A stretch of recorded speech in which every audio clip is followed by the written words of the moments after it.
When it comes to the most important conflicts in US history, what comes into mind? We have the American Revolution, the American Civil War, World War II, and if you're really creative, you can say that the Vietnam War had a huge impact on US history. But when it comes to World War One, however, that's not the case, as some people will say that World War One is the forgotten war, despite being the third largest conflict that the US has ever been involved in. But why is that?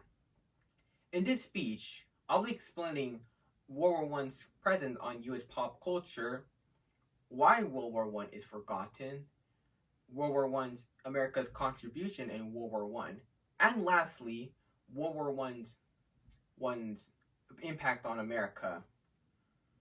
So first is pop culture. Think of the most popular war movies. You have Saving Private Ryan, Full Metal Jacket, and many others I could name. What they have in common: they usually take place mostly in World War II, the Vietnam War, or in some cases the American Civil War and Revolution. As for World War One, however, there's not that much representation in US media, which Levick explains that to the degree that the war has entered American pop culture, it has largely done so through the through the through the through British productions.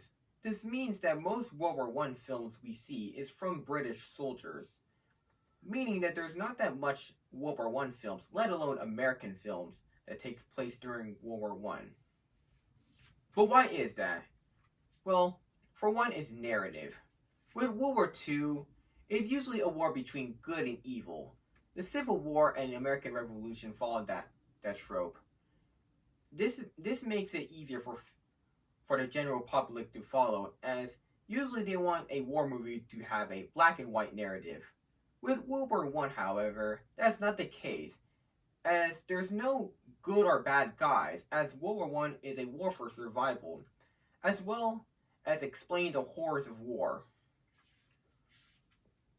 Also, America's involvement was short, as from its entry in April 7, 1917, through the armistice in November of 1918, America was only involved for 583 days, of which 200 days were spent in combat. As Burley explains that from August 9th, more than 3/4 of the American combat deaths occurred during that day, meaning that there's not that much material to go with to make a movie, of course. But why America's contribution in World War One is so important? For one, America boosted French and British morale, as during this time, France was suffering a mutiny, as they suffered a huge amount of casualties during the first 3 years of war, with Britain suffering the same fate. With Russia dropping out the war, where both Britain and France had to face 3.5 million Germans with absolute artillery superiority against 2.7 demoralized British and French soldiers, as Walworth puts it. Second, before America's entry into war, America loaded billions of dollars and supplied arms to Britain and France. This is due to Britain and France having the money and access to do so. And although America is neutral, Germany couldn't get the money from America, as it was blocked by British blockade. So Germany resorted to submarine warfare, which eventually led to America joining the war against Germany. So, with that, had America not joined the war would have lasted longer, possibly in a German victory. Now World War One's impact in America.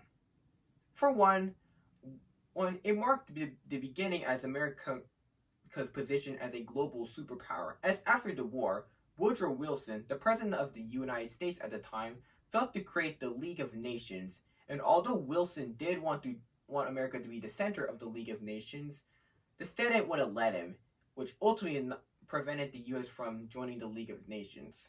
Despite this, his rhetoric of self-determination led to various anti-colonial movements that spread throughout the world.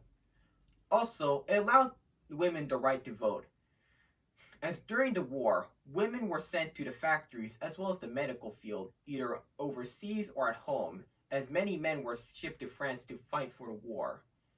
This led to many women having the influence to allow Congress to allow women to vote. Lastly, it influenced the civil rights movement. As Kenny puts out, the military service served as a vehicle for politicizing black soldiers and considering the structural and not just political ideological opportunities for soldiers to organize. This means that after the war, black veterans of the First World War would later become prominent members of the civil rights movement. So in conclusion, there's no doubt that World War I was a huge event in U.S. history, and although it's not as notable as World War II or other conflicts that are more notable, there's no doubt that World War I shaped the way. There's no doubt that much of it can be traced back to World War I. So I hope you enjoyed this speech, and hope you recognize that World War I is a huge conflict in U.S. history, and only through media that World War I should be remembered by future generations.